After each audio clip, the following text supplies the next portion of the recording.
And now we're going to get into our virtual leader chat, which I'm very much looking forward to. On the screen with me, we have Dr. Rumeet Billan. Welcome to MPAC. Thank you, Nicole. Thank you so much for having me. And thank you to everyone for joining today. Thank you. Now, Rumeet was named one of Canada's top 10 power women. She's a stress management expert on resilience and emotional intelligence. She's also the co-author of a nationwide study on how successful women pay a high price, particularly at work, for their success. And you coined it the tallest poppy. Today, she's here to talk to us about managing our mental health and well-being during this year's unique holiday season and how it can still be joyous. So thank you for joining us today. We're really looking forward to the conversation. I'm so looking forward to chatting with you about this because it is a different type of holiday season this year, and we've all gone through so much. Absolutely. Now we have Carla on the line. She's going to be checking for your questions on the chat. There she is. Hello. Hey, Carla. So Rumeet, as we get started, we know that this holiday season is looking very different this year. And in a previous discussion that you and I had, you actually mentioned the number of days that we're into the pandemic. So I'll ask you, what day are we at today? It's not like I have a calendar where I'm checking it off, but I do know how many days. It's been 265 days since the World Health Organization announced that what it is that we're experiencing is a pandemic. So we've been going through this for over 8.5 months. So it was March 13th, 2020 when it was announced, and every single one of our lives were completely changed. Yeah, and we're all still having a hard time adjusting, even at 265 days in. Like, why is that? The thing is, when we think about pandemic and when we think about that day, March 13th, that was announced, majority of us, our anxiety just heightened. And we had to figure out new ways to work, new ways to connect, new ways to interact, new ways to live, new ways to communicate. And so there was heightened anxiety. Nicole, I was the one that was eating ice cream for breakfast. And this was during that time where they had that kind of 9-kilogram bag of mini eggs. That was me in the corner. So my son couldn't watch me eat those chocolate mini eggs and finish the whole bag. But there was heightened anxiety because there was so much uncertainty. We didn't know what things were going to look like. We didn't know what things were going to feel like. Now, here's what's fascinating. We had the heightened anxiety, and then we had to develop new routines, new ways of connecting and interacting. And over time, we adjusted to that and we adapted. So it's not to say that those new routines were optimal, but we were forced to adapt to the new routines and we became comfortable. But then restrictions began to lift. And there was heightened anxiety again, because again, we don't know what things are going to look like. How are things going to feel like? What if I visit my family or my friends? And we became comfortable with new routines. And then schools reopened. And so it's been a bit of a roller coaster where some of us have had heightened anxiety throughout, and that has impacted us. For some of us, and most of us, I'd actually suggest it's been a little bit of a roller coaster. And as things, restrictions lift or we go back into lockdown, as we figure out new things, we are going to have to adapt. Now, the beautiful part about what I'm saying is that, 265 days ago, we were forced to develop new routines and we were able to adapt. So for all of us listening today, using that as a reference point, knowing that we can adapt is going to be powerful moving forward with all of the uncertainty that still exists. No, I love the analogy of the roller coaster because that's how it's felt for me. It's up and down and up and down. And there was nothing wrong with eating ice cream for breakfast. Like, that's what the pandemic told us. We almost gave ourselves permission to do things that we didn't do before because you're in the middle of a pandemic. So if you want ice cream for breakfast, that's okay. Thank you for making me feel better about that. That might be my breakfast tomorrow. No judgment, I promise. No judgment. This is the year of vulnerability and no judgment, and we're all in it together. And I think it's important that we share our roller coaster ride, because it makes people feel who maybe were embarrassed to eat ice cream for breakfast that no, that's okay. Absolutely. So I think what would be helpful, Rumeet, is let's put a poll question up and let's get a sense of how people are feeling. We've positioned the poll question as what is the one challenge you've been having over the last 8 to 9 months, but as Rumeet just shared, that's 265 days. So we have a couple different options here for you to choose from. Again, this poll is voluntary and anonymous. Is it lack of social connection that you've had the most challenge with? Is it taking care of a sick family member? Has it been adjusting working from home? That's been a big adjustment for all of us, because March 13th, we flipped the switch and everybody started working from home. The fear of getting sick. I think there's a lot of fear out there with this virus, especially because it's so new, and everyone has a different experience who's contracted with it. And then finally, lack of exercise or change in eating habits, not including ice cream for breakfast. And Nicole, what would you say is one of the challenges that you've experienced in the last 265 days?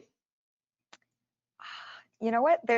I wouldn't be able to pick just one. I think the lack of social connection is something that I noticed right from the beginning, because I love going into the office. I love the vibe in the office. I love the interaction, and I love to think and draw on a whiteboard, and I haven't had that opportunity. So that's been something for me. The adjustment of working from home has been okay. Within a month, I put some new routines in place that even once we're out of this pandemic, I think I'll continue with. So I think that's a positive. But the last one, the just changes in exercise routines and eating habits. Like, we're all very close to our fridges at home, which is, we don't always have that at the office. So, Yeah. Okay, so we've got some results, but before we go to those, what are some of yours, Rumeet? In the beginning, I feel like March and April feel a little bit like a blur. As a single mom and working full time and running my business, it was really, really difficult to manage, trying to be everything to everyone, try to take care of my family, check in with everybody. And so putting in those new routines, so I'm so glad that you mentioned that, was really, really important for me, especially in the beginning. But that first week, I let myself eat the ice cream. I let myself watch the news all day, every day, and then later put boundaries around that. Thank you for asking, Nicole. Yeah, you know what? We should have put the news as one of the items in March, because I was addicted to the news. Like, the federals were on every day, the province was on every day, and because the rules kept changing and we needed to know generally what was happening, but also what does it mean for us as an employer and for our employees, that whenever I wasn't, I had the TV on in the background all the time. So I'm glad that I don't have that on now, because it is draining.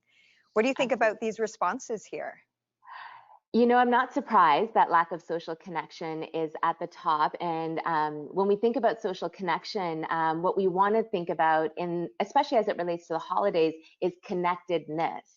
And so social connection is the #1 predictor of long-term health and happiness, according to a study done at Harvard by Waldinger in 2015. But how do we build that social connection during this time? That connectedness and creating communities of belonging is so important. What's fascinating about these results is understanding that, we've all experienced the pandemic in different ways. Someone may have had that as a challenge, but someone may have had something different as a challenge as well. So it's important to see that we have all experienced it in different ways, and there are different challenges that come up for everybody. Yeah, I was surprised to see the fear of getting sick, but when I think about it, it makes sense, right? We're all doing everything we can to protect ourselves from the virus. Masks. I've washed so many surfaces and hand sanitizing wipes than I've ever used in my life. So we are nervous about that. So I'm not surprised actually to see that up on the screen as well. And Nicole, think about like in March when everything was changing and the groceries and how many times we wash our hands, and it's changed over time. We've become used to and know what to expect a little bit more so now. But if you think about your habits in March compared to now, a lot has changed since then. I know, it's a whole new normal. So on that note, I bet back in March, many of us, especially because the numbers were coming down over the summer, that we thought, oh, by the time we hit the holiday season, we might be coming out of this pandemic. But as we've seen, it's been up and down and up and down, and now we're back on the up. So can you talk a little bit about the resilience that we're going to need to continue with, including some strategies on how we can bounce back from these challenges that are sitting right in front of us? I love that question. And pre-pandemic, I would always talk about resilience. And now I've actually been talking about redefining resilience. And the reason I say that, if we look at the definition of resilience, it's the ability to bounce back from those challenges that we face. And for some of us, that's going to be enough. We just want to be able to bounce back. That's going to be enough, and that's okay. Now, when we think about redefining resilience, what we want to focus on is learning and growing from these challenges that we've face, because that's thriving. And we actually refer to that as post-traumatic growth and benefit finding. Now, some strategies to help us kind of get through this time of uncertainty and change that's inevitable. We're still going to be experiencing a lot more change. I always say, you know, focus on what you can control versus what you can't control. Now, in the beginning, we were watching the news because we needed information. We were thinking about our families. We were thinking about the frontline workers. And I will tell you, Nicole, when that sentiment or that statement came out, you know, you're not stuck at home, you're safe at home. Even though I understand the sentiment, I have a very hard time with that statement because I've worked with students. I know people that are not safe at home. And we don't know what people are going through. And so when we think about strategies, when we think about resilience, again, for some of us, it's going to be okay just to be able to bounce back to that same level of functionality that we were at before pandemic. But for others, in terms of strategies and thriving, we want to focus on what we can control. I can't control whether or not there's going to be a snowstorm. But what I can control is whether or not I choose to drive, if I do drive, how fast I drive, if I get someone to drive me. And when we think about this, oftentimes in situations where it feels like chaos, we tend to spend our time and energy on what we can't control. And making that shift is really important. You know, I'm that person that has to think about everyone. It's a part of who I am. So I put some boundaries around that. And that would be my next tip, is making sure you put boundaries. So I think about what I can't control for 10 minutes. I think about that first thing in the morning, and then I switch. I allow myself to do that. Yes, we've already talked about ice cream for breakfast and watching the news. I did that for a week. I said, okay, Rumeet, you get 1 week. Eat whatever you want, watch whatever you want, and then after that week, you stop. Even thinking about boundaries around when it is that we choose to log into work. If we are working from home, you know, I wake up, and it's not that I'm suggesting this for everybody because it may not work for you, but I wake up at 3:45 in the morning. And the reason I do that is because I have from 4 a.m. to 7 a.m. to work. It's also because I sleep at 8 p.m. when my son falls asleep. So I do get my 7.5 hours to 8 hours of sleep, but that's a boundary I created for myself that works in my context for this time. And it might not be optimal for other people or the people that are in my network, but that's what's working best for me. So know your boundaries, share those boundaries, think about your context and your circumstance, and focus on what it is that you can control versus what it is you can't. I really like that. So the setting boundaries, I think, is critical, because we all, especially when we're feeling overwhelmed and uncertain, you really need to take a step back and set those boundaries. But the other thing that you mentioned is giving yourself permission. And that's something we've talked about as an organization. Like, we're so hard on ourselves sometimes. And so I like that you say you allowed yourself for an entire week to eat ice cream for breakfast and not punish yourself for that. Just say, this is what I'm going to do, and then I'm going to stop. So I think giving yourself permission is another really important point. And Nicole, can I add to that? Because here's what's also happened. We have this definition of productivity. We have this definition of success. We have this definition of happiness. We have this definition of what makes a good parent. But here's the thing. We developed those definitions pre-pandemic. And then what happened? Pandemic hit. And we're still comparing ourselves to those definitions before the entire world changed. And we're not being fair to ourselves. We need to intentionally redefine what productivity looks like. You know, my son watched a little bit more TV than he normally would have during those first few months. And I would judge myself for that, absolutely, until I had to redefine and understand, okay, we've never experienced a pandemic before. Things are changing and I need to redefine. And to your point, we're so hard on ourselves, right? We wouldn't speak to our friends like that. I wouldn't tell my friend you're a horrible parent or you shouldn't be doing this or that, but yet we're harder on ourselves. And a lot of that has to do with our inner critic. No, it's an excellent point, and we've had a lot of dialogues as an organization and as an MPAC family, and I encourage everyone to continue to lean on each other. That's one thing that I've really noticed this past year is we've become vulnerable, and I've become vulnerable as a leader, but most importantly, we're supporting each other. So we are providing support, whether it be you're signed up to, we have a gratitude project, which is really amazing. And everyone shares stories of inspiration and different things, or maybe just people in your departments, your colleagues, your manager, whatever it needs to be. Just make sure that you support each other, because you're right, we are our own worst critics. And often when you have that someone else who can be a little more objective, it's helpful. It's helpful Absolutely. for all of us.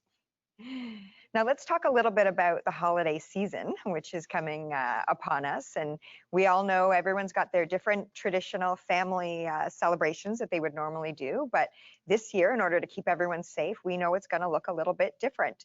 And that's going to have effect on all of our mental health and even just family dynamics. So what are some techniques that we can utilize to overcome these feelings, especially because we want to make the most of the holiday season that's coming up? Thank you for that question. And you've touched on it with that vulnerability piece, making sure that there's two parts to it.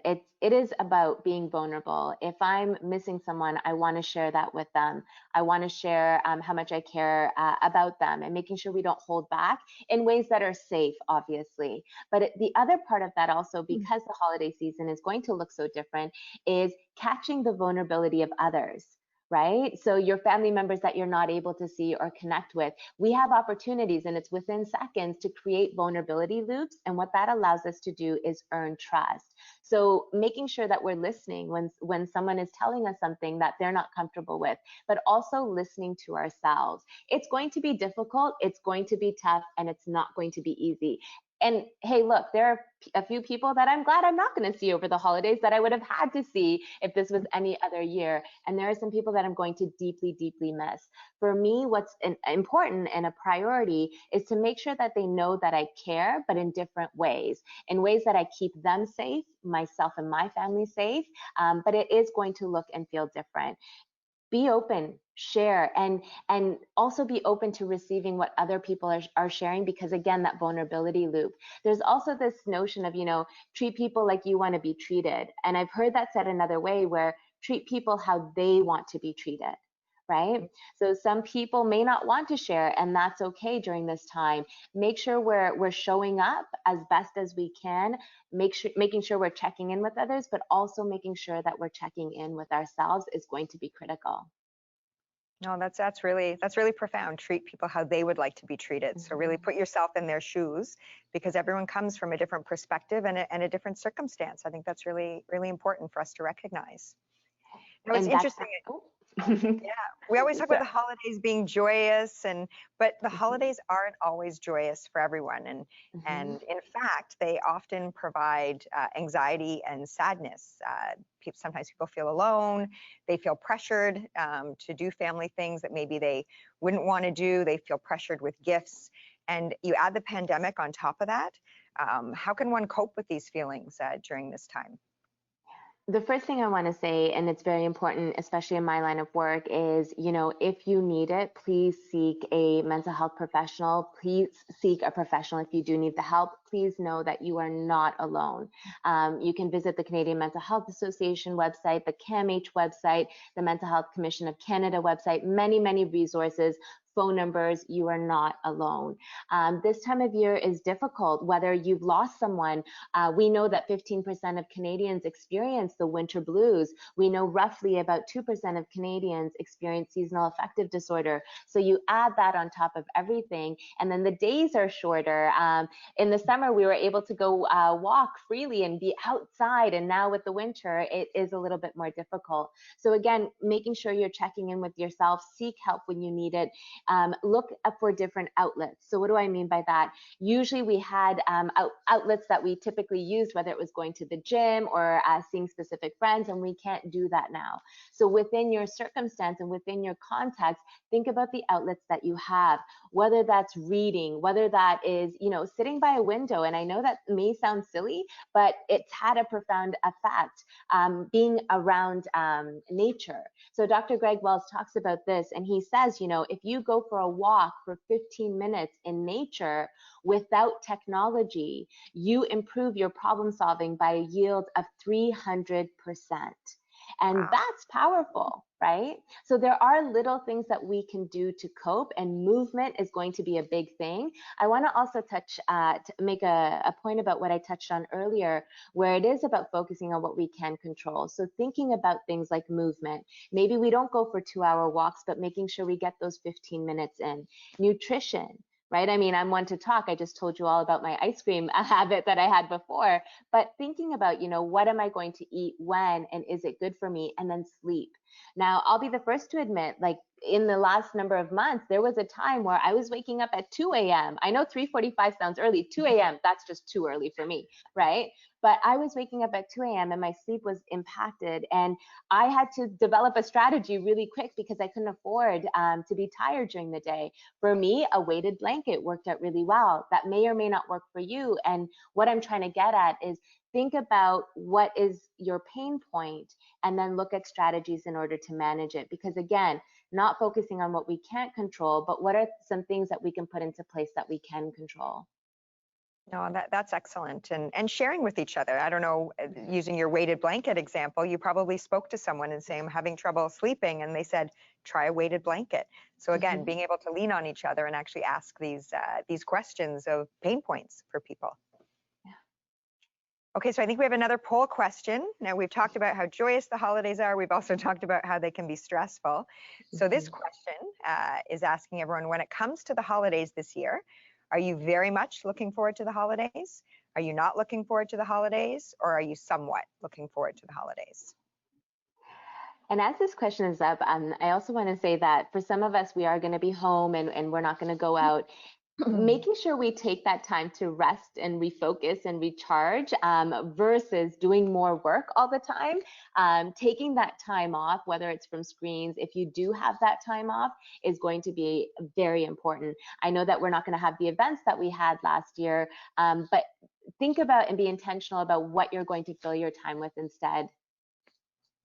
No, that's really important. So it's funny, as I'm looking at this, I normally go away for the holidays. I normally go somewhere warm, and that's not obviously going to happen this year. But I'm still somewhat looking forward to them, and probably the biggest reason is I'm tired.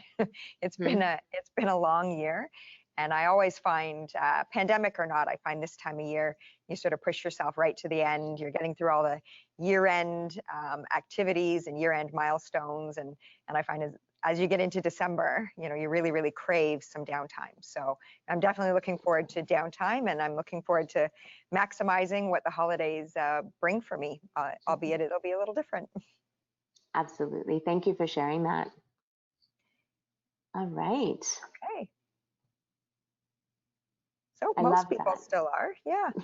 I love that. And even if it's somewhat looking forward to the holidays, and I think about that, and it's like, well, last year I was the same, like somewhat, it's like, I have to go here, I have to do this, but oh, I really am enjoying this. I don't want to go to the mall because of the rush and whatnot. So very, very interesting. I think the rush itself is one of the things leading up to it that is just an added level of stress, right? Everything is just crazy. I don't know where all the cars come from on the roads. Like, where do they come from? So I'm gonna ask Carla if there's any questions. No, there are no questions on the line. Okay, so a couple more questions, and then we're gonna have some staff come and join us on the line, which will be really exciting. So Rumeet, not everyone's experienced the pandemic the same way, nor will they experience the holidays the same way. We've just talked about that. But how can someone like myself support these people and their boundaries that you just spoke about? And also, what signs can I look out for so that I can be that supportive person? The biggest thing that I've said, and especially speaking with leaders, is it's not about, time management. It's not about time management. It's about priority management. And so shifting our mindset from time management, how many hours, it's really about priorities, especially as we're in December right now, and many people are exhausted. I want to share with you a study that came out in terms of how we can support. So there was a study that came out by the Canadian Mental Health Association that said and shared that Canadians are experiencing more negative emotions than positive emotions during the pandemic. And you might say to me, okay, that makes sense. But here's what's interesting. 77% of the respondents, even though we know that we're experiencing more negative emotions, 77% of respondents said that when they're asked the question, how are you? They respond with, I'm fine, thanks. Yeah. right? And so thinking about how we communicate, the language that we use, when I speak to someone, it's not how are you, because we fall into automaticity. Oh, I'm fine, thanks. How are you? I'll reframe that question and ask them, tell me how you're doing today, right? Mhm. Or tell me something you're excited about. What was your favorite part of the day? I say we do that every night. And reframing questions can be really, really helpful, because if we want to get to how someone is doing and yet we ask them, how are you? 77% of them are going to reply back with, I'm fine, thanks. So thinking about how we communicate, the language that we use is going to be really important. No, that's excellent. And we talked about that. I think it was in Mental Health Week in May, because we went through the same exercise, is not taking the I'm fine as an answer, right? Mm-hmm. Really dialoguing with someone and having that meaningful conversation. And naturally both people feel better when you have a real conversation and really get at the support that maybe one person may need on that time, right? And what you're doing is you're earning trust as you do that. When we're vulnerable, we catch someone's vulnerability, we show vulnerability, or even just saying, thank you for sharing. You Hmm. mentioned we're not experiencing the pandemic, and for people to share what it is that they're going through, it takes a lot for them to be Hmm. vulnerable, because in normal circumstances, or I don't even like using the word normal, but pre-pandemic circumstances, they likely wouldn't have. So making sure that we're aware and we catch that is going to be really, really important, especially to earning trust. Absolutely. What are you seeing with shopping habits this year? Because shopping habits, some people love Christmas shopping and some people find it very stressful, whether it be from Mhm. a budgeting standpoint or what do I get this person? And now there's the how do you deliver the gift if you're staying in your household? And I won't name names, but when we did our prep call, someone said, well, maybe I'll pretend I'm not home. And I think you said, everyone's home, so you can't. Do you do curbside gift drop off Mhm. and pickup? So, what are your thoughts on just the whole gift giving part of the season? So shopping habits, I've had to remove Amazon from my phone because that's been kind of horrendous over the last couple of months. So boundaries, see, I've put some boundaries into place. What I've been doing on my end, and I hope that it's somewhat helpful, is gift cards. If for my colleagues, I'll send them, an Uber Eats gift card saying dinner is my treat. I did this one thing where just in the middle of summer with my close friends, I sent them a card, but I put a tea bag in there and said, can't wait to have tea with you next, whenever that might be. So there are little things that we can do, and we can put them in the mail. We can do gift cards. And even like because we're at home, making at home gifts. There's kind of that lost art of making those gifts at home and being creative and thinking about ways. Maybe it's a homemade card versus getting one off of or online. I know also with specific online retailers, you can send gifts, but there's that financial pressure as well. And so we always want to be mindful, because there may be someone who's lost their job or had a partner who's lost their job. So we also don't want to put that pressure on them. I know within a group of friends of mine, we've said we're not going to do Christmas presents or holiday presents this year. Instead, when we're able to, we're going to go and have a really nice experience. And no one's questioning it. No one's saying, well, we really want those to do that gift. That's not happening. But we're more focused now on experiences when we're all able to. So just some helpful hints there. Oh, that's excellent. Thank you. Now, here's an admission I have to make, and some employees have pointed this out because I haven't hit it, but I'm more of a spring summer person and maybe a little less of a winter person. But you have some strategies that worked last year to help beat the winter blues and really take advantage of the winter season. Can you tell us a little bit more about that and maybe inspire us as we're looking forward to the winter season? Absolutely. And I mean, the first one is being intentional about your environment, sitting next to a window, getting that daylight whenever you can. That vitamin D is so important.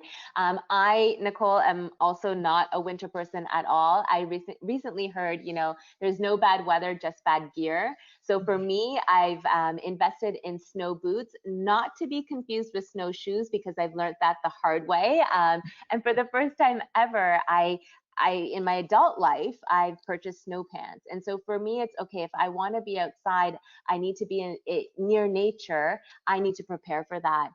So being very intentional about your environment. The next thing I'm going to say, and it's so important, is, and it sounds simple, but we don't do it, take breaks.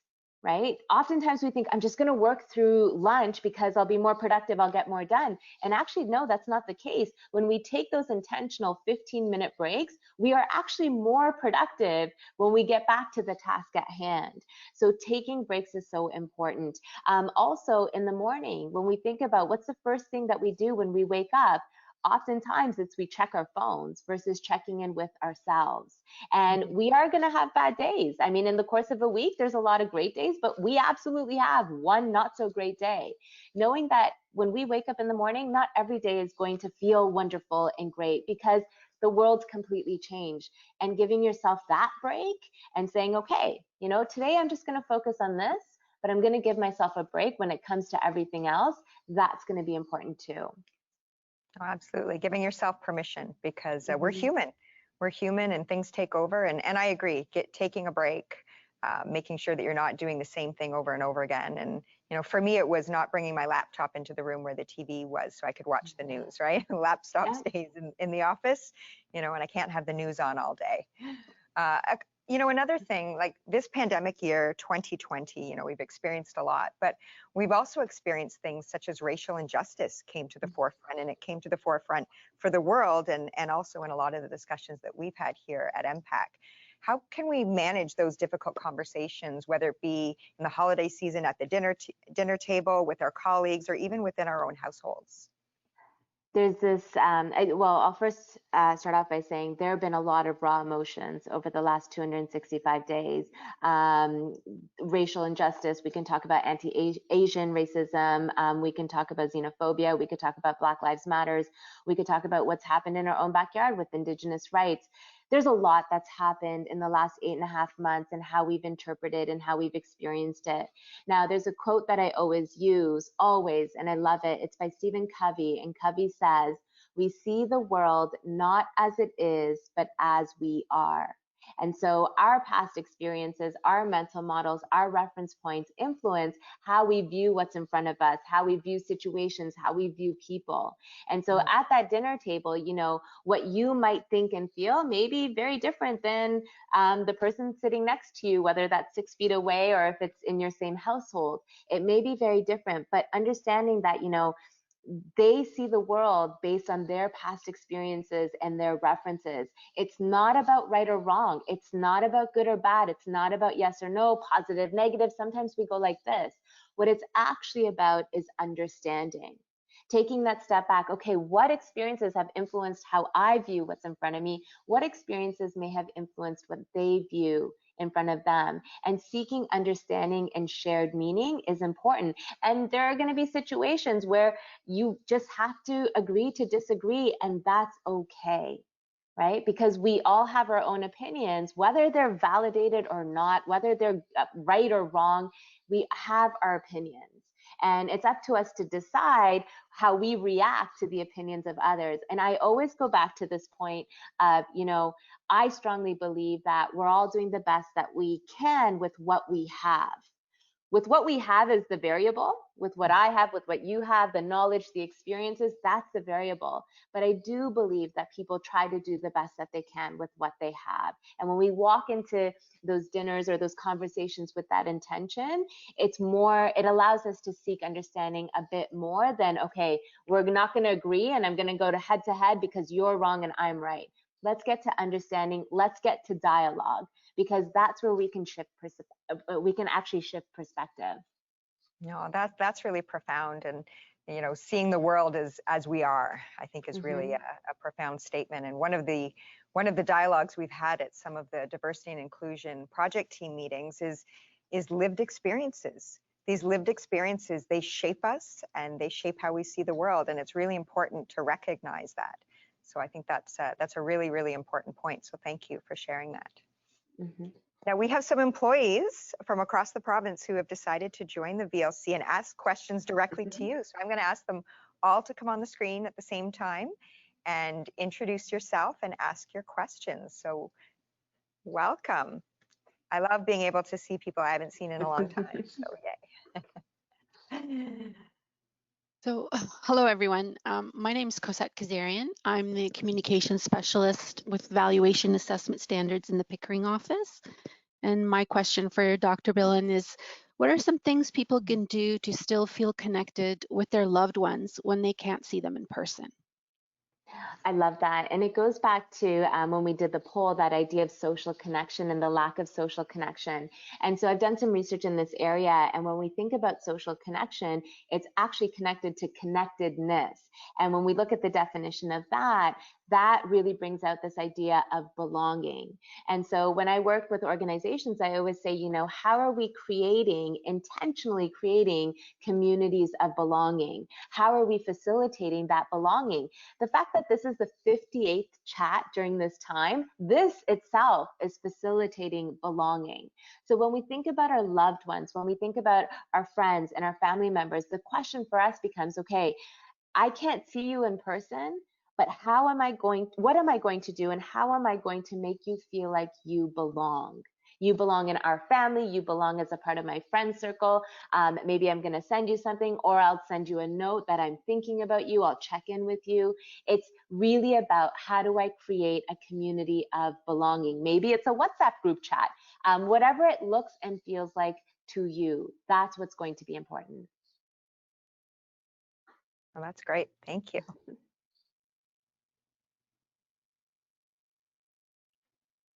Yeah, hi, I'm Andy McBride, a Senior Valuation Analyst from the Barrie office, Region 16.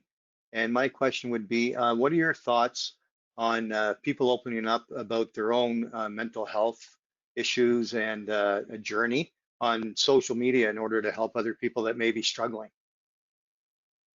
That's such a powerful question. And I mean, we could have spent the entire time together today talking about social media.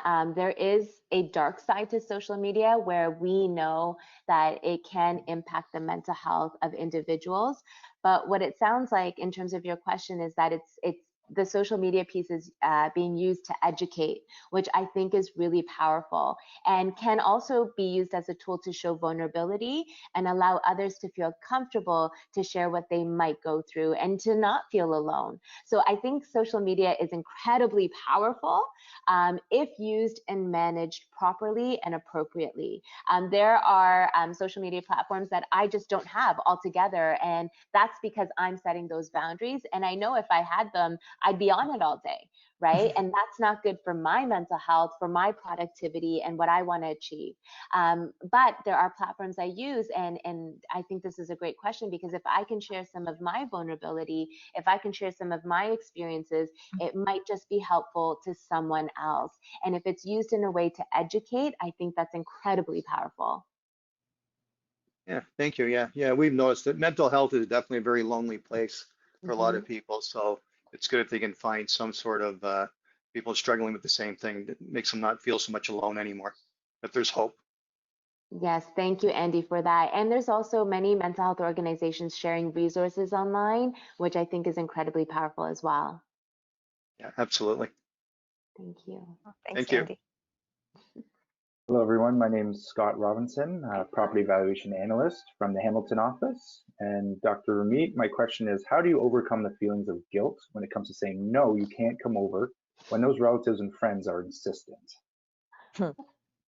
My short answer is we get over the guilt really quickly and we move on to the next thing. But my longer answer is this. You know, I've been through a very similar situation in the summer with extended family, and my mom got really mad at me because I would not show up to a backyard barbecue where there was going to be a few people. And the reason I wasn't showing up is because I have a grandmother that's over 90 years old. I didn't show up for her.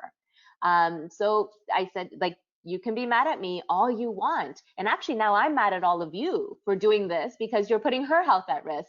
Yeah. So I kind of turned the tables on her a little bit, but here's my thing. And this is how we are going to feel guilty for sure, right? But I always look at it in this way.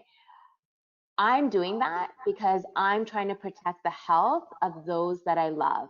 And that far outweighs anyone being upset at me or anyone saying whatever they have to say, or the guilt that I'm inevitably going to feel for a short while.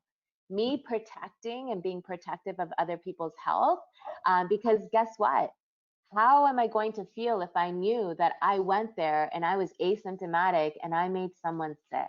That feeling is going to be a lot worse than the guilt I'm going to feel for not going. And here's the thing, some people aren't going to understand. I have people in my life that don't understand, and they've responded to the pandemic differently than I have. And again, no judgment, no right. I'm not going to fight with you. I'm not going to argue with you, but I'm also going to set my boundaries. And if they're not okay with you, that's your problem, because I need to protect myself. I need to protect my son. I need to protect my family. And I also need to protect my energy. So Scott, I get over it really quickly, but I do understand there is that guilt, absolutely.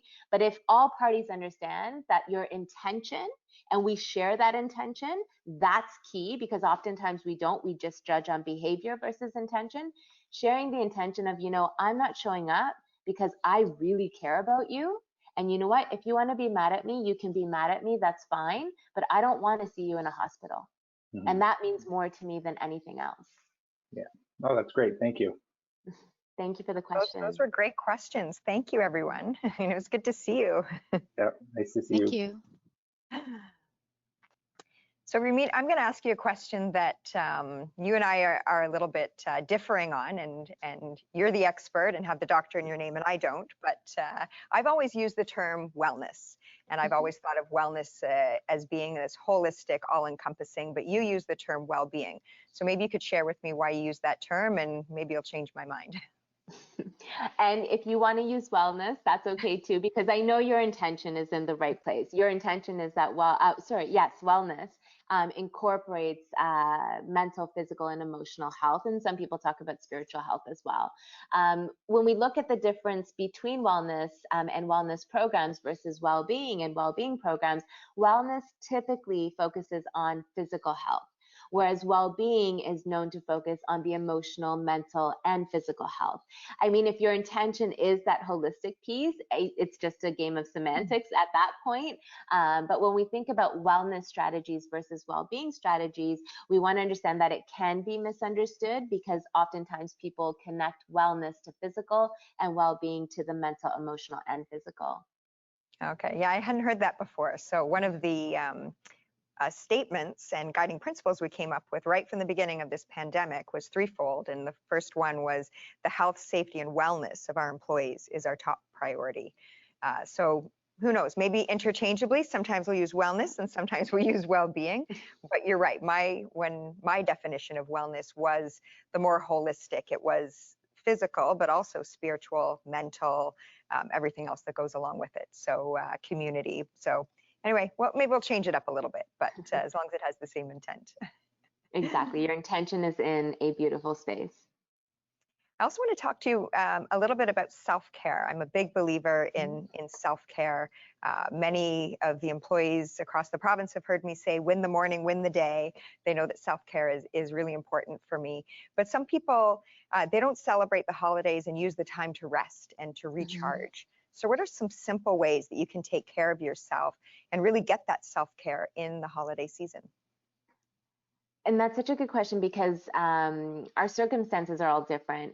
There may be people on the call that have 3 kids under 5 years old and are trying to work from home and trying to balance it all. And their circumstance in terms of taking breaks is going to be very different than someone else who may be isolated and completely alone.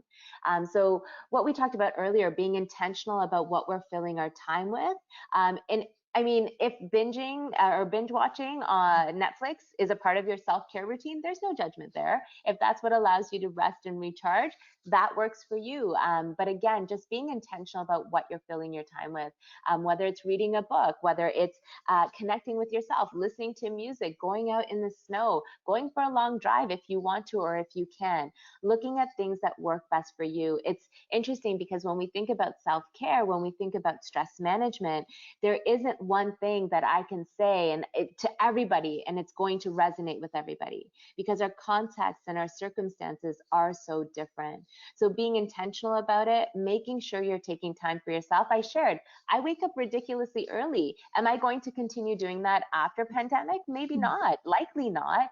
But right now, that's a part of my self-care. making sure I go to sleep at 8 p.m. and my phone's on airplane mode and no one can connect with me, that is a part of my self-care and my routine. It's those boundaries.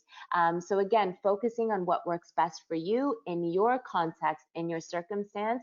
And also, we spoke a little bit about the inner critic, because some of us, and we know this from the data, some of us are blaming ourselves for things that we can't control. We know that there are some people during this time that are blaming themselves for this pandemic, something they couldn't control. And even though it's not rooted in logic, it's rooted in past thought patterns and past behaviors. And so the tip and the tool there is to realistically challenge that negative communication. Realistically challenge the negative thoughts that we use with ourselves. Think about whether or not we would speak to our friend or someone we love in that way. And the most important relationship we'll ever have is the one that we have with ourselves. And I'll be the first to admit, self-care is difficult for me. Resting and recharging is very difficult for me, and I have to really intentionally work at it, and I'm not always successful. But making sure that I put a few things in there that work best for me helps me and goes a long way. Oh, that's helpful. Thank you. So I have one last question for you. I always like to look for the optimism. And one of the things I always say to myself is I'll plan for the worst, but I'll hope for the best. So in thinking about that, what strategies can we have to look forward into the new year? Oh, so when we think about 2021, well, the first thing I'm going to say is what I started off by saying is we've gone through a lot. Like 265 days, we've had to make changes in so many different ways. And even though there have been lots of challenges, and we did a poll on that, a really important piece of post-traumatic growth is doing the benefit finding, right? And so I love that you have that gratitude practice that you were sharing that you do, because that is a part of benefit finding. Some people call it gratitude, some people call it post-traumatic growth, but thinking about, what is one benefit that I've gained in the last 265 days? I end off every day by asking the question, what was your favorite part of the day?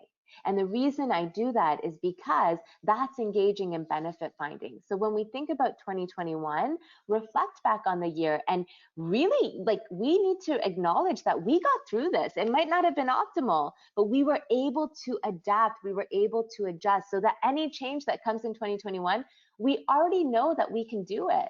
But it's allowing ourselves that time to adapt and adjust. That's going to be critical.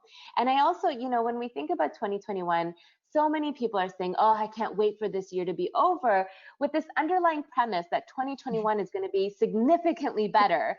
And maybe that's the hope that it is. And I hope more than everyone that is the case. But that might not be the case. And so I love that you say that. Plan for the worst, hope for the best, because we don't know what 2021 is going to hold. We don't know how it's going to unravel. I mean, we started off this year with forest fires in Australia, and look where we are now. We don't know what's going to happen. There's a lot of uncertainty. But if during this time we can engage in benefit finding, that is going to help us tremendously to end off this year, but also into 2021. So my question to you, Nicole, is what's one benefit that you've experienced in the last 265 days? That's a good question. I have more balance in my life. So as much as I started at the beginning of this virtual leader chat, I love coming into the office and I am a bit of a workaholic. I love the work that I do. Now that I work from home for the most part, I have a little bit of balance. I can, it does save a little bit of time on the getting ready part of it, on the non-camera ready days. There are errands that I can do in the middle of the day that I would never normally be able to do. So balance to me has increased. So that's something that I want to continue going forward, even once we're out of this pandemic. So will I go back 5 days a week? Probably not. Will it be some balance thereof? I also used to go to the gym, and now I have a home workout that I do, and I'm actually quite happy with it. And again, it saves time in the morning because I don't have to get up, go to the gym, get showered, come back, that type of thing. So yeah, definitely Amazing. A few things. Yeah, but I would say, going into 2021, I agree. Like, we know that there are more challenges ahead. We know that the numbers are continuing to go up, and we know the roller coaster is going to continue. So I think we all need to be aware of it. But what I'm really proud of us as an organization is we've shown the resilience. we've been vulnerable with each other, and we have tackled every single challenge, every single overnight legislative requirement that comes at us. And we've been able to act and decide, and we've done it all with the best interest of the employees and the best interest of keeping our business operating and a valued service in the province. So I think we have a really great foundation. And when we need to, we close the curtains as our Impact family. We invite people like you in to make sure that you're keeping us grounded and giving us strategies, and we're going to continue doing that. So I think in my statement of, plan for the worst, hope for the best, we're going to continue to make sure we have all these plans in place, that we're doing the right things, but let's actually hope that the innovations and the resilience and the support that we've all shown each other are actually going to help us in 2021. And there will be a light at the end of the tunnel. We just don't know exactly what month it's going to come, but I think we're slowly going to see the light as the year goes on.